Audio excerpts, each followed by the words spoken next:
한 세기라는 아득하고도 긴 시간의 강을 건너오며 저는 수많은 사람의 만남과 헤어짐, 그리고 삶의 다양한 풍경들을 조용히 지켜보았습니다.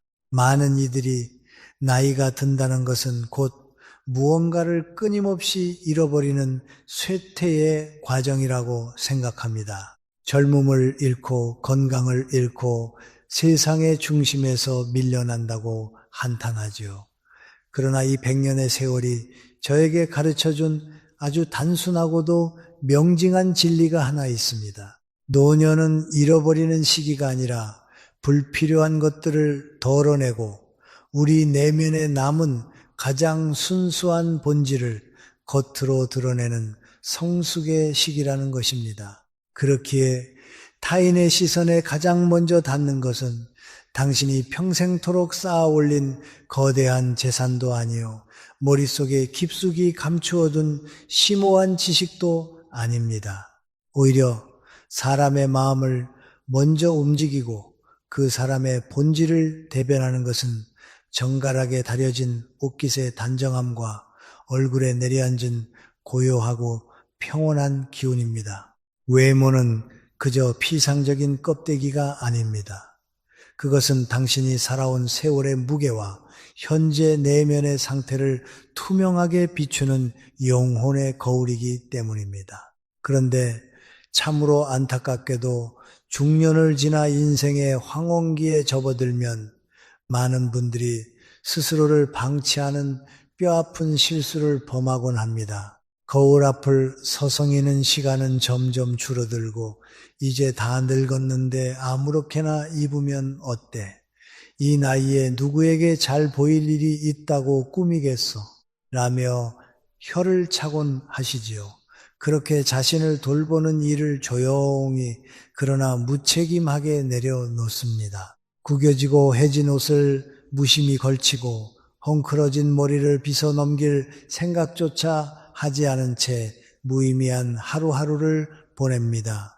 스스로를 뒷방 늙은이로 전락시키는 것입니다. 하지만 여러분, 그 무관심의 대가는 생각보다 가혹합니다. 어느 순간부터 눈에 넣어도 아프지 않을 손주들이 곁으로 다가오기를 주저합니다. 세상 밖으로 걸음을 내디딜 때 타인들이 보내는 시선 속에 묘한 동정심이나 은근한 경멸이 섞여 있음을 쓰라리게 깨닫게 됩니다. 나이가 들수록 몸은 쇠약해지고 주름은 늘어가지만 그렇다고 해서 인간으로서의 품위마저 늙어버려서는 안 됩니다.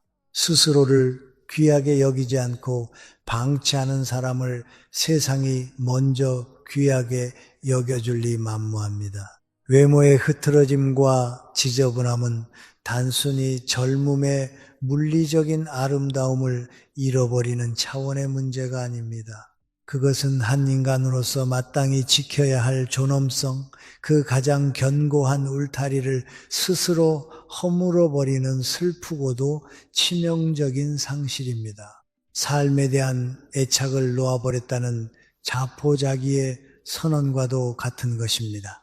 오늘 이 고요하고 평화로운 대화의 시간 속에서 저는 여러분과 함께 나이라는 숫자에 얽매이지 않고 맑고 기품 있는 자태를 유지할 수 있는 지혜를 나누고자 합니다. 제가 말씀드리는 단정함이란 결코 값비싼 명품 옷을 걸치거나 화려한 장신구로 치장하라는 가벼운 뜻이 아닙니다. 진정한 우아함은 돈으로 살 수 있는 얄팍한 것이 아니지요. 그것은 오직 내면의 의식, 즉 나 자신을 대하는 마음가짐의 아주 작은 변화에서부터 시작됩니다.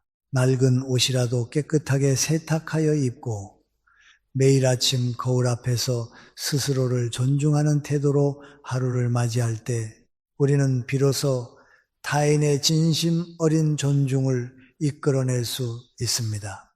노년의 청결함은 타인에 대한 시각적인 배려이자 스스로의 영혼을 맑게 닦아내는 거룩한 의식과도 같습니다. 하늘이 우리에게 허락한 남은 생명을 경건하게 대하는 태도이기도 합니다. 오늘 이 대화가 끝날 즈음이면 여러분은 왜 단정하고 깨끗한 외모가 흐르는 세월 속에서도 결코 퇴색되지 않는 가장 강력한 무기이며 남은 생애 동안 우리 자신의 품격과 자존심을 굳건히 지켜주는 영혼의 갑옷이 되는지를 깊이 이해하시게 될 것입니다. 나이듦이 추함이 아니라 또 다른 형태의 눈부신 성숙이 될 수 있음을 믿으시길 바랍니다. 자, 그럼 저와 함께 내면의 먼지를 털어내고 진정한 나를 되찾는 이 아름다운 여정을 차분히 시작해 보시겠습니까?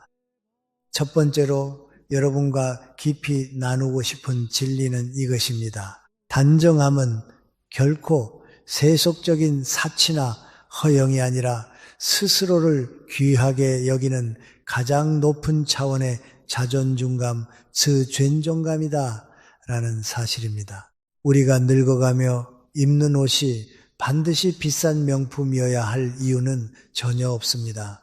화려한 상표나 금은 보화가 우리의 인격을 대변해주지 않기 때문입니다. 그러나 그 옷이 깨끗하게 세탁되어 있는지 구겨짐 없이 반듯하게 다려져 있는지는 완전히 다른 차원의 문제입니다. 정갈한 외모는 세상과 타인을 향해 던지는 무언의 선언입니다. 나는 나이의 굴레에 굴복하지 않고 여전히 내게 주어진 이 생명과 일상을 열렬히 사랑하고 존중하고 있다라는 엄숙하고도 아름다운 고백인 것입니다.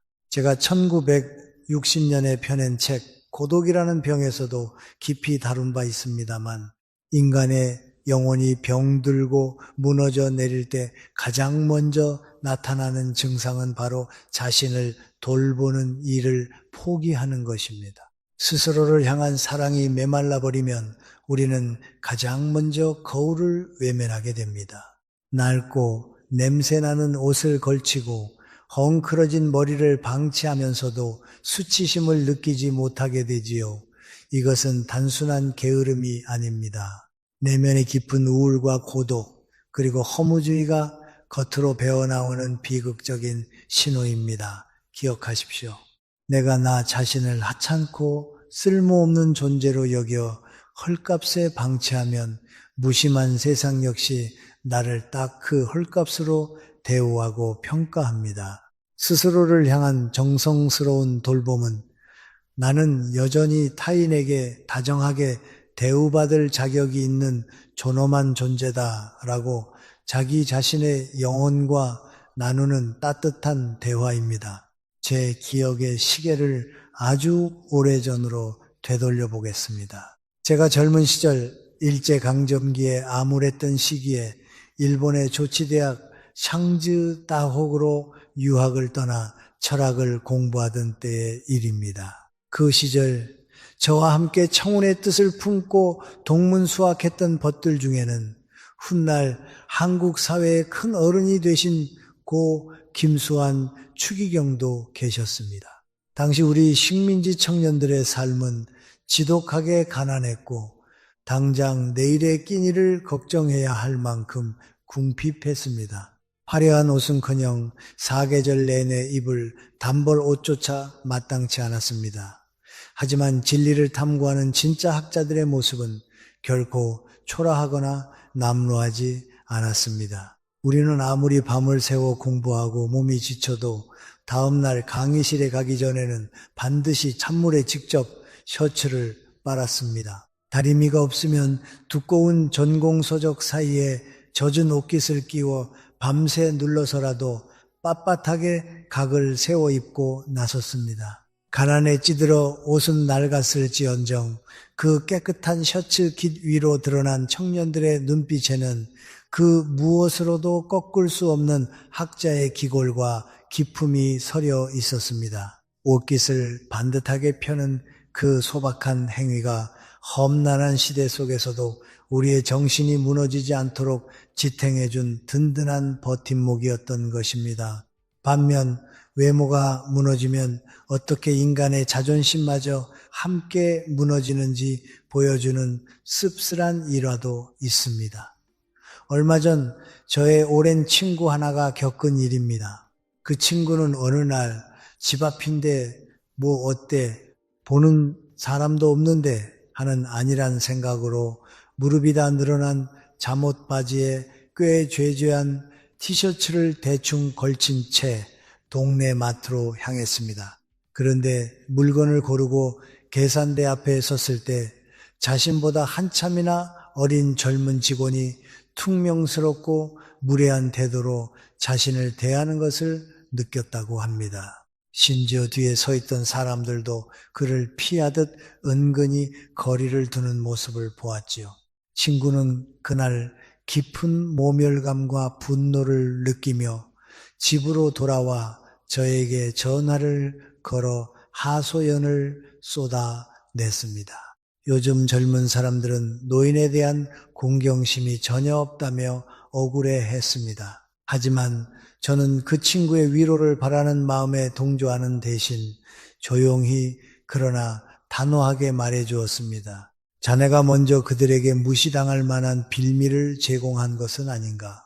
자네 스스로를 귀한 손님처럼 대접하지 않고 함부로 꾸미고 나갔는데 낯선 타인이 왜 굳이 자네의 숨겨진 훌륭한 인품까지 애써 알아봐 주어야 하겠는가.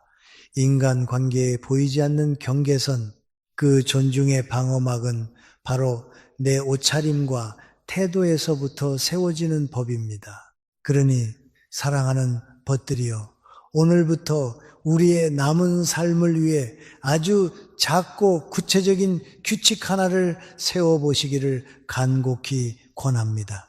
아무도 찾아오지 않는 텅 빈 집에서 오롯이 혼자 시간을 보낼 때에도 목이 늘어나고 누렇게 변색된 옷은 과감히 버리십시오.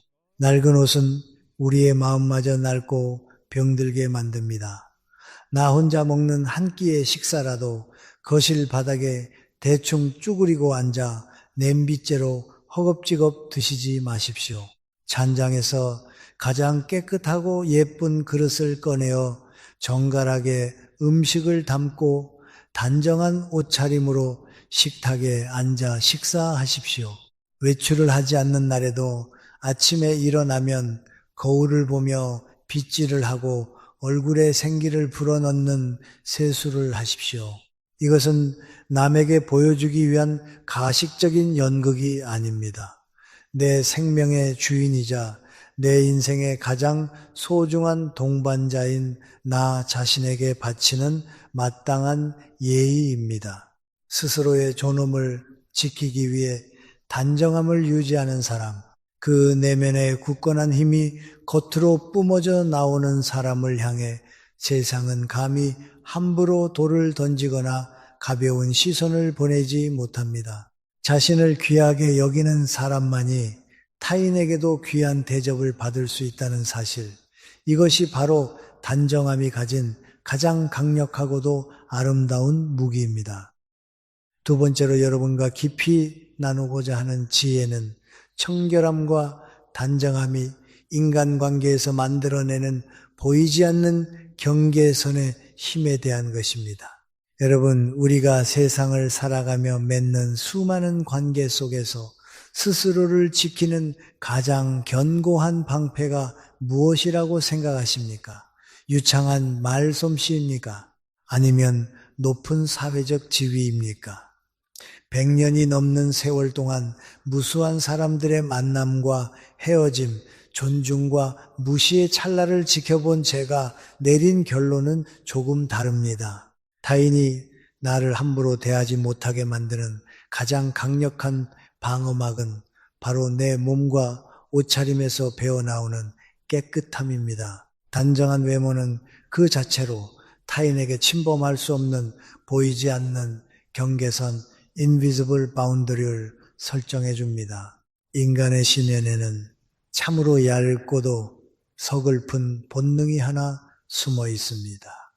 사람들은 무의식적으로 겉모습이 흐트러지고 지저분해 보이는 사람, 스스로를 돌보지 않아 나약해 보이는 사람을 향해 묘한 우월감을 느끼며 그들을 가볍게 취급하려는 경향이 있습니다. 옷에 얼룩이 묻어 있고 머리가 헝클어진 노인을 보면 세상은 그가 평생 쌓아온 지혜와 인격을 보려 하기 전에 먼저 동정하거나 귀찮아하며 무례한 태도를 보입니다. 반대로 한번 상상해 보십시오. 먼지 하나 없이 잘 닦인 구두, 단정하게 빗어넘긴 은발, 세탁이 잘 된 빳빳한 셔츠를 입은 어른을 마주했을 때의 느낌을 말입니다.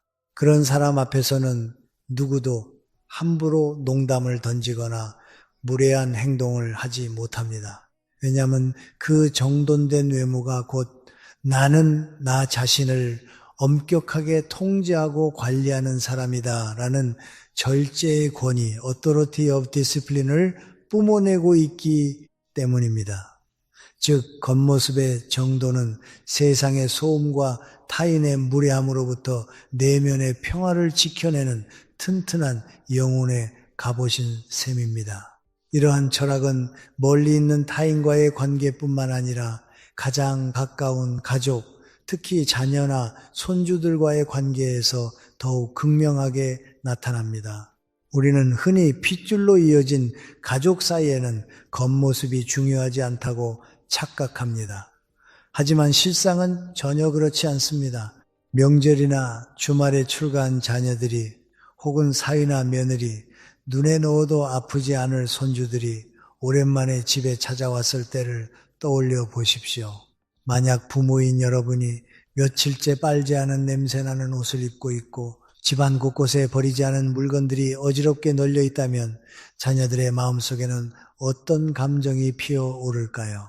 처음에는 우리 부모님이 많이 늙고 힘드신가 보다 하는 얄팍한 동정심이 들 것입니다. 그러나 그 동정심은 이내 올 때마다 치워드려야 하고 냄새도 나고 참 피곤하다는 귀찮음과 짜증으로 변질됩니다. 존경심이 사라진 자리에 연민과 짜증이 들어차면 자녀들의 말투는 눈에 띄게 짧아지고 행동은 퉁명스러워집니다. 부모를 마치 돌봐야 할 짐처럼 여기게 되는 참담한 비극이 시작되는 것입니다. 그러나 반대의 경우를 생각해 보십시오.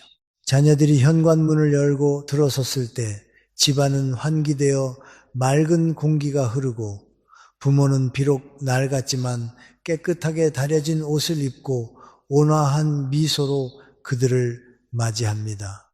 노인의 몸에서 쾌쾌한 냄새가 아니라 은은하고 청결한 비누 향기가 피어오릅니다. 그 순간 자녀와 손주들의 태도는 마법처럼 달라집니다. 그들은 정돈된 부모의 모습에서 한없는 안도감과 동시에 범접할 수 없는 어른의 위엄을 느낍니다. 자연스럽게 허리를 숙여 인사를 하고 존댓말에 각별히 신경을 쓰며 식탁에서도 함부로 행동하지 않게 됩니다. 깨끗함이 자녀들의 마음속에 깊은 존경심을 자동으로 불러일으킨 것입니다. 그러니 사랑하는 벗들이여 자녀들이나 젊은 사람들에게 내가 네 부모다. 내가 너보다 인생을 얼마나 더 살았는데 감히 나를 무시하느냐 라며 호통치고 말로써 존중을 강요하지 마십시오. 존중은 윽박지른다고 해서 얻어지는 것이 아닙니다. 억지로 얻어낸 굽힘은 진정한 공경이 아니라 잠시의 두려움과 회피일 뿐입니다. 타인의 고개를 숙이게 만드는 가장 우아하고 확실한 방법은 여러분 스스로가 매일 아침 몸을 깨끗이 씻고 단정한 옷을 입어 기품 있는 자태를 유지하는 것입니다. 여러분의 맑은 뼈대와 흔들림 없는 청결함, 그 침묵의 위엄이야말로 타인이 여러분을 결코 가벼이 여길 수 없게 만드는 가장 단단한 관계의 주춧돌이 될 것입니다. 나이 들수록 우리는 입은 닫고 대신 외모와 태도로 나의 품격을 세상에 증명해야 합니다. 세 번째로 우리가 깊이 들여다보고 성찰해야 할 주제는 바로 우리 몸에 필연적으로 남겨지는 세월의 냄새를 마주하는 용기와 그것을 다스리는 정화, 쟁화의 철학입니다. 여러분, 나이가 든다는 것은 단지 이마에 주름이 깊어지고 머리카락이 하얗게 새는 것만을 의미하지 않습니다. 신진대사가 느려지고 몸의 기능이 쇠퇴하면서 자연스럽게 노년 특유의 채취, 이른바 노인 냄새가 생겨나게 됩니다. 많은 분들이 이 사실을 인정하기 싫어하거나 수치스럽게 여겨 애써 외면하고 회피하려 합니다. 나이 들면 다 그런 거지, 씻는다고 젊어지나 라며 체념해 버리기도 합니다. 그러나 늙음의 흔적은 부끄러운 것이 아닙니다. 오히려 그것은 우리가 가족을 위해, 사회를 위해 치열하게 땀 흘리며 살아온 생의 자연스러운 훈장과도 같습니다. 여기서 진정 중요한 것은 노화의 현상 그 자체가 아니라 그것을 대하는 우리의 태도입니다. 육체를 맑고 청결하게 유지하려는 노력은 나이듦에 대한 가장 우아하고도 적극적인 수용의 자세입니다. 철학적으로 깊이 생각해 보십시오. 몸을 씻고 때를 벗겨내며 창문을 열어 묵은 공기를 내보내는 행위는 결코 건강이나 위생만을 위한 단순한 물리적 노동이 아닙니다. 그것은 내 안에 고인 탁한 기운을 비워내고 맑은 에너지를 채우는 영혼의 정화의식과도 같습니다. 진정한 사랑과 이타심, 니타심은 어디에서 시작될까요? 대단한 희생이나 거창한 물질적 배투에 앞서 나의 존재가 타인에게 시각적으로나 후각적으로 불쾌감을 주지 않도록 스스로를 다듬는 세심한 배려에서부터 출발을 합니다. 아무리 마음속으로 가족을 깊이 사랑한다 한들 나의 흐트러진 채취가 곁에 있는 사람의 숨결을 답답하게 만든다면 그것은 이기적인 사랑에 불과합니다. 타인의 공간을 불쾌하게 침범하지 않는 맑은 향기, 그것이 바로 성숙한 어른이 지녀야 할 자비로운 무언모yen의 언어입니다. 저의 개인적인 일상을 잠시 고백하자면 저는 100년이라는 아득한 세월 동안 매일같이 수영을 하고 걷기를 실천해 왔습니다. 이 무거운 육신을 지탱해 올 수 있었던 건강의 비결이기도 합니다만 땀을 흘리며 몸을 움직이는 것은 몸속에 쌓인 독소를 배출하고 체취를 맑게 유지하는 데 가장 탁월한 방법입니다. 차가운 물살을 가르고 숨을 고를 때마다 저는 육신의 찌꺼기뿐만 아니라 내 마음속에 엉겨붙은 욕심과 번뇌마저 맑은 물에 함께 씻겨 내려가는 것을 경험합니다. 맑고 깨끗한 몸에 비로소 고결하고 평온한 정신이 깃드는 것은 우주의 변함없는 이치입니다. 이와 관련하여 제가 알고 지내던 한 노신사의 가슴 아픈 일화를 들려드리고 싶습니다. 그분은 평생을 바쳐 자식들을 키워낸 참으로 훌륭하고 점잖은 할아버지였습니다. 그런데 어느 날 가장 예뻐하여 눈에 넣어도 아프지 않을 어린 손주가 자신을 피하며 품에 안기기를 거부하는 것을 보게 되었습니다. 아이는 순진무구한 얼굴로 할아버지한테서 시큼하고 이상한 냄새가 나서 싫어라고 말했습니다. 그 작은 한마디는 노신사의 가슴에 날카로운 비수처럼 꽂혔습니다. 평생을 헌신하며 사랑한 혈육에게 불쾌한 존재로 여겨졌다는 사실에 그는 극심한 충격과 소외감, 깊은 우울을 겪었습니다. 처음에는 서운함과 분노로 자식들의 교육을 탓하기도 했습니다. 하지만 며칠 밤낮을 홀로 고독하게 고민한 끝에 그는 이내 그 슬픔의 원인이 남이 아닌 자기 자신의 방치된 육신에 있음을 뼈저리게 깨달았습니다. 그날 이후 노신사는 삶의 방식을 완전히 바꾸기로 결심했습니다.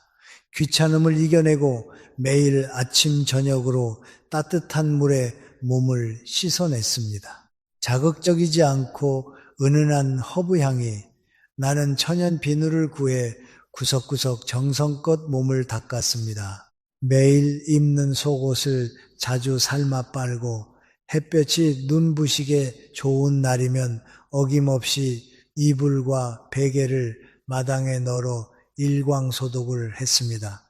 시간이 지나 그의 몸에서 퀴퀴한 세월의 냄새 대신 청량한 비누향과 따뜻한 햇빛의 냄새가 나기 시작하자 놀랍게도 기적처럼 가족들의 태도가 달라졌습니다. 손주는 다시 할아버지에게서 좋은 냄새가 난다며 품으로 달려와 꼭 안겼고 며느리와 아들 역시 그의 곁에 더 오래 머물며 웃음꽃을 피우게 되었습니다. 몸을 씻어내는 청결함의 실천 하나가 무너질 뻔했던 가족의 관계를 다시 단단하게 이어준 강력한 치유의 다리가 된 것입니다. 사랑하는 벗들이여, 몸을 닦고 향기를 내는 것은 결코 남에게 잘 보이기 위해 겉멋을 부리거나 젊음을 갈망하는 허영심이 아닙니다. 이것은 나와 내 곁에 머무는 타인을 존중하는 문화적 교양이자 인간관계의 최소한의 예의입니다. 그러니 오늘 당장 실천해 보십시오. 아침에 눈을 뜨면 가장 먼저 창문을 활짝 열어 밤새 고여있던 낡고 탁한 공기를 밀어내고 신선한 아침의 숨결을 집안 깊숙이 들이십시오. 당신의 체온이 밴 침구류를 자주 세탁하여 뽀송뽀송하게 유지하고 샤워 후에는 옅은 향의 보습제를 발라 메마른 피부에 생기를 더해 주십시오. 당신의 몸과 당신이 머무는 공간에서 피어오르는 향기가 곧 당신이 어떤 인격을 가진 사람인지를 세상에 말해주는 가장 정직한 명함입니다. 세월이 남긴 흔적을 맑은 물과 맑은 공기로 닦아내는 그 경건한 수고로움을 부디 여러분의 남은 생애 동안 기꺼이 그리고 우아하게 즐기시기를 바랍니다. 네 번째로 여러분과 깊이 성찰해 보고 싶은 주제는 바로 우리가 머무는 공간과 외모의 불가분한 관계입니다. 많은 분들이 단정하고 깨끗한 외모를 가꾸기 위해서는 그저 좋은 옷을 꺼내 입고 거울 앞에서 매무새를 다듬기만 하면 된다고 생각하십니다. 하지만 제가 한 세기를 살아오며 사람들의 삶을 관찰해 본 결과 그 진리는 조금 달랐습니다. 진정한 맑음과 기품 있는 단정함은 결코 쓰레기와 잡동사니가 뒹구는 어수선한 방에서 피어날 수 없습니다. 여러분의 겉모습은 여러분이 매일 숨쉬고 잠드는 생활 공간 그리고 그 안에서 매일같이 반복되는 일상적인 습관이 겉으로 드러나는 가장 정직하고 투명한 거울이기 때문입니다. 즉, 내 주변의 물리적 공간을 정화하는 비움의 미학 매혹을 실천할 때 비로소 우리 자신의 외면과 내면이 동시에 맑고 깨끗해지는 법입니다. 나이가 들고 노년에 접어들면 참으로 이상하게도 많은 사람들이 물건을 쉽게 버리지 못하고 집안 곳곳에 쌓아두는 경향을 보입니다. 언젠가는 다 쓸 때가 있을 거야. 이게 다 돈 주고 산 건데 아까워서 어떻게 버리나 라며 핑계를 대지만 그 깊은 심연의 심리를 가만히 들여다보십시오. 거기에는 지나간 젊음과 과거의 영광에 대한 짙은 미련, 그리고 다가올 쇠락과 상실에 대한 무의식적인 두려움이 단단히 자리 잡고 있습니다. 내 손때가 묻은 옛 물건들을 곁에 겹겹이 쌓아 두어야만 나의 존재 가치가 사라지지 않을 것 같은 슬픈 착각에 빠지는 것이죠. 그러나 여러분, 집안을 꽉 채운 그 해묵은 짐들과 쓰지 않는 낡은 물건들은 결코 우리 노년의 삶에 따뜻한 위안을 주지 못합니다. 오히려 그것들은 우리 삶의 맑은 에너지를 무겁게 짓누르고 남은 생명력을 조용히 갉아먹는 무서운 장애물입니다. 물건이 산더미처럼 쌓여 공간이 막히면 공기의 흐름이 탁해지고, 공기가 탁해지면 그 안에 사는 사람의 생각과 행동도 무기력해지며 결국 옷차림과 외모마저 지저분하고 턴뜨게 변해버립니다. 노년의 진정한 평화와 행복은 무언가를 끊임없이 소유하고 채워 넣는 데서 오지 않습니다. 오히려 용기를 내어 불필요한 것들을 과감히 덜어내고 버릴 줄 아는 결단, 그 홀가분한 비움의 실천 속에서 비로소 완성되는 것입니다. 제가 쓴 책 100년을 살아보니에서도 이와 비슷한 철학을 질서와 평안이라는 개념으로 강조한 바 있습니다. 인간의 마음과 외형은 눈에 보이는 환경의 지배를 아주 강하게 받습니다. 두 가지 상반된 풍경을 한번 머릿속에 그려보시길 바랍니다. 한쪽은 버리지 못한 낡은 가구와 철진한 옷가지들, 쓰지도 않는 그릇들이 첩첩산중으로 쌓여 창문으로 들어오는 따스한 아침, 햇빛마저 가려버린 어둡고 답답한 집입니다. 그곳에서 퀴퀴한 곰팡내를 맡으며 걸어 나온 사람의 얼굴과 옷차림이 과연 환하고 기품이 있을 수 있겠습니까? 그가 아무리 비싼 외투를 껴입었다 한들 그 탁한 기운과 구겨진 삶의 태도를 숨길 수는 없습니다. 반대로 다른 한쪽을 생각해 보십시오. 비록 세간살이는 단출하고 소박하지만 구석구석 먼지가 정성껏 닦여 있고 불필요한 짐이 없어 맑은 햇살과 바람이 거실 한가운데까지 시원하게 들어오는 집입니다. 그런 정돈된 공간에서 차를 마시고 책을 읽으며 하루를 시작하는 사람의 얼굴에는 억지로 꾸미지 않아도 자연스럽게 여유롭고 온화한 빛이 스며듭니다.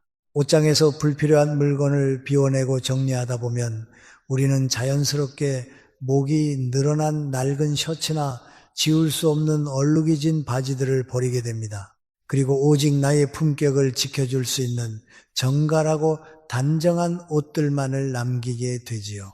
환경을 엄격하게 통제하고 정돈하는 사람만이 결국 자신의 외모와 흔들리는 인격도 굳건히 통제할 수 있는 것입니다. 그러니 나의 오래된 벗들이여, 남은 생애 동안 단정하고 세상의 존경을 받는 어른으로 살아가고 싶으시다면 오늘 당장 자리에서 일어나 당신의 방과 옷장 문을 활짝 열어보십시오. 그리고 과감히 버리는 연습을, 그 숭고한 의식을 시작하십시오. 집에서 혼자 있을 때 대충 입으면 되지라며 곁에 두었던 뒤축이 닳고 구멍난 양말, 색이 바래고 소매가 해진 낡은 티셔츠들을 끄집어내십시오. 언젠가 살이 빠지면 입겠지 하며 10년째 옷장 한 구석을 차지하고 있는 죽은 옷들을 미련 없이 쓰레기통에 던져 넣으십시오. 그것들을 버린다고 해서 당신의 찬란했던 과거가 사라지는 것이 아닙니다. 오히려 당신의 오늘을 초라하게 갉아먹는 낡은 허물들을 벗어던지는 거룩하고 아름다운 결단입니다. 오직 당신이 입었을 때 스스로가 존경스럽고 당당하게 느껴지는 가치 있고 깨끗한 것들만 당신 곁에 남겨두십시오. 여백이 있는 공간에는 반드시 맑은 정신이 깃드는 법입니다. 방 안을 가득 채우던 탁한 잡동사니를 비워내고 그 빈자리에 눈부신 햇살과 신선한 바람을 채워 넣으십시오. 당신이 머무는 공간이 밝고 깨끗해지면 당신의 용모도 찬란하게 빛날 것이며 그 빛나는 단정함은 세상 그 누구도 감히 함부로 대할 수 없는 당신만의 고귀한 아우라가 될 것입니다. 비워내야만 비로소 당신의 가장 순수하고 단정한 본질이 채워짐을 잊지 마십시오. 이제 오늘 대화의 마지막이자 여러분의 남은 생을 가장 아름답게 빛내줄 5번째 진리에 도달했습니다. 우리는 지금까지 단정하게 옷을 입고 몸을 씻고 주변 공간을 비워내는 물리적인 청결함에 대해 이야기했습니다. 그러나 인생이라는 이 험난하고도 경이로운 여정에서 우리가 걸칠 수 있는 가장 화려하고 값진 옷은 따로 있습니다. 그것은 백화점 진열장에 걸린 비싼 실크 코트도 아니요, 화려하게 빛나는 보석도 아닙니다.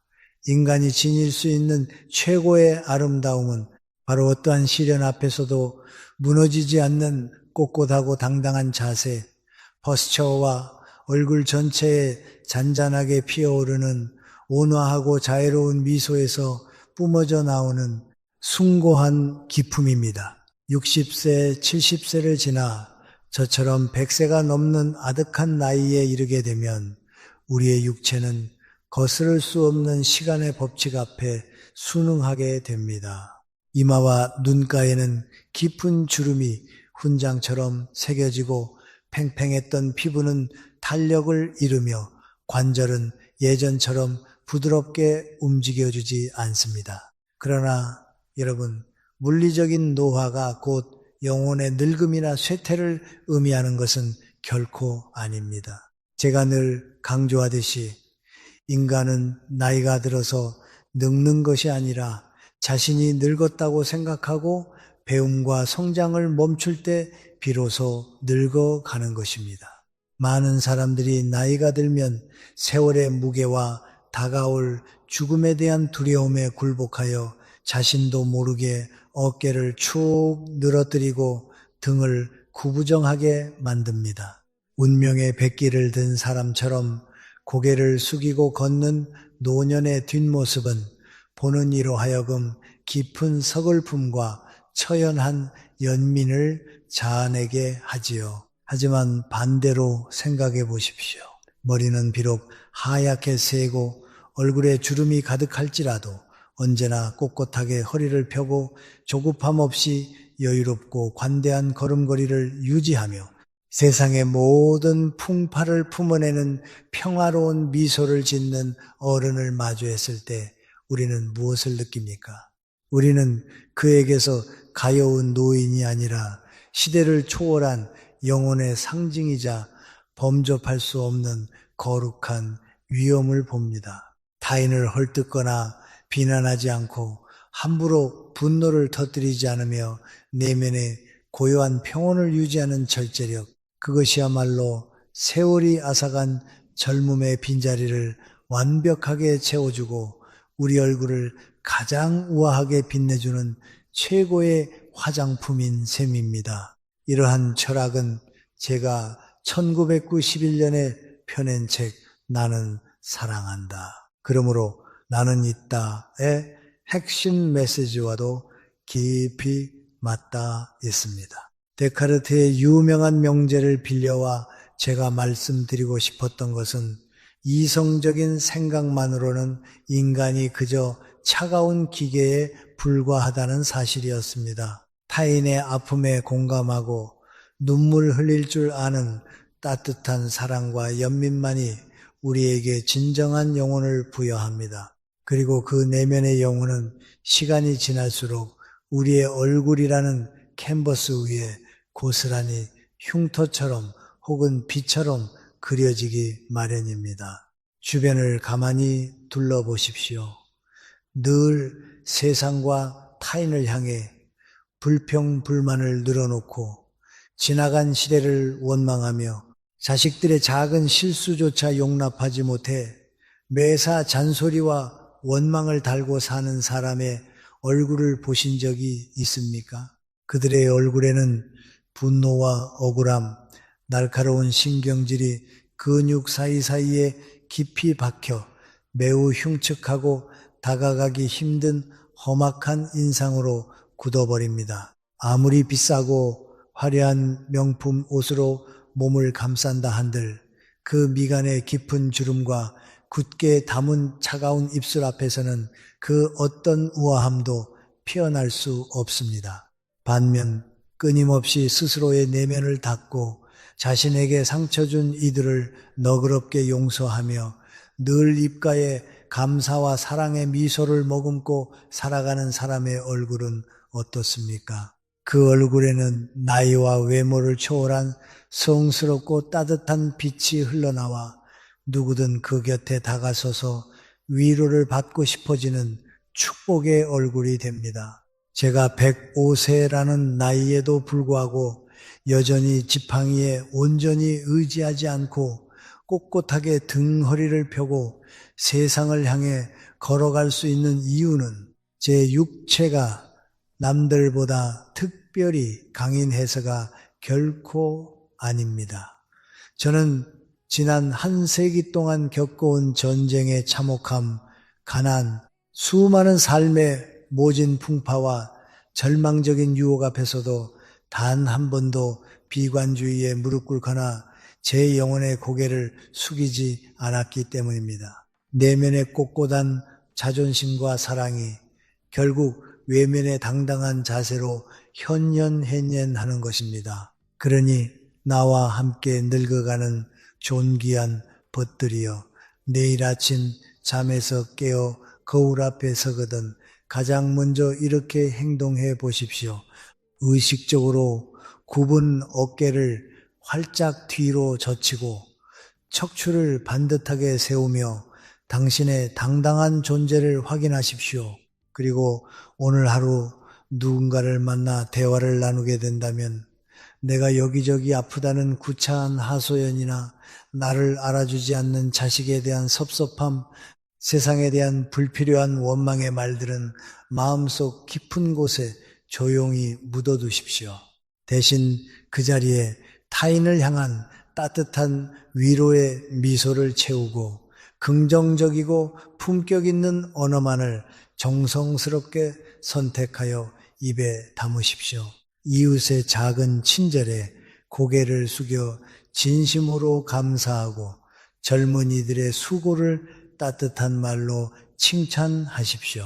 마음에 일어나는 순간적인 분노를 부드럽게 사귀고 세상을 향해 짓는 그 포용력 넓은 인자한 미소야말로 세상의 그 어떤 깊은 주름도 결코 가릴 수 없는 가장 찬란하고 경이로운 외면의 아름다움입니다.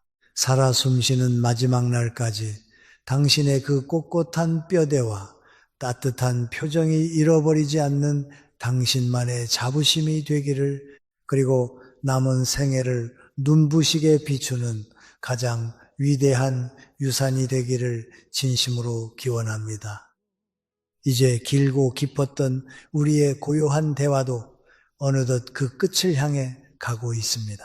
사랑하고 존경하는 나의 오래된 벗들이여, 오늘 우리가 나눈 이 철학적 사유의 핵심을 다시 한번 여러분의 마음 깊은 곳에 단단히 새겨주시기를 간곡히 당부드립니다. 나이가 들어서도 단정하고 깨끗한 외모를 정성껏 유지한다는 것은 결코 이미 흘러가 버린 덧없는 청춘의 꼬리를 억지로 붙잡으려는 허망한 몸부림이 아닙니다. 많은 이들이 노년을 쇠퇴와 체념의 시기로 오해하지만 그것은 완전히 틀린 생각입니다. 청결을 유지하는 행위는 지금 이 순간 하늘이 나에게 허락한 생명과 현재의 시간 속에서 내 존재를 가장 긍지 높고 당당하게 긍정하는 거룩한 선언이자 영적 투쟁입니다. 맑은 외모는 어지러운 세상의 풍파 속에서도 결코 흔들리지 않는 정돈된 영혼의 투명한 반사입니다. 또한 그것은 타인의 무례함으로부터 나를 지켜내는 견고하고 부러지지 않는 자아 존중감의 숭고한 발현입니다. 더 나아가 그것은 내가 맺고 있는 소중한 인연들, 그리고 내 곁에 머무는 타인들을 향해 소리 없이 건네는 가장 우아하고 고요한 존중의 선물이기도 합니다. 내 삶의 주인이 바로 나 자신임을 잊지 않는 자만이 진정한 평온을 누릴 수 있습니다. 돌아보면 우리의 길고도 짧은 인생은 참으로 기나긴 기차 여행과도 같습니다. 청춘의 눈부신 아침 햇살을 맞으며 경적을 울리고 출발했던 그 기차는 수많은 험난한 고개와 비바람이 몰아치는 어두운 터널들을 묵묵히 통과해 왔습니다. 그 열차 안에서 우리는 수많은 사람을 만나고 또 가슴 아프게 떠나보냈습니다. 그리고 이제 우리는 그 길고 고단했던 여정의 끝자락, 마침내 종착역을 향해 서서히 속도를 줄이며 들어서고 있는 인생의 황혼기에 다다랐습니다. 여러분, 이 여행의 마지막 기착지에 발을 내디딜 때 흙먼지에 얼룩지고 여기저기 찢어진 남루한 짐가방을 그대로 끌고 내리시겠습니까? 비록 몸은 늙고 지쳤을지라도 지나온 세월의 묵은 먼지를 흐르는 맑은 물에 깨끗하게 세탁하고 옷장 깊숙한 곳에 걸어둔 가장 반듯하고 정갈한 옷을 꺼내어 입으십시오. 세월의 무게에 짓눌려 굽은 어깨를 활짝 펴고 척추를 곧게 세운 채 하늘을 붉게 물들이는 인생의 아름다운 저녁 노을을 가장 환하고 눈부신 미소로 맞이하십시오. 제가 한 세기를 온전히 살아오며 뼈저리게 깨달은 가장 숭고한 진리는 이것입니다.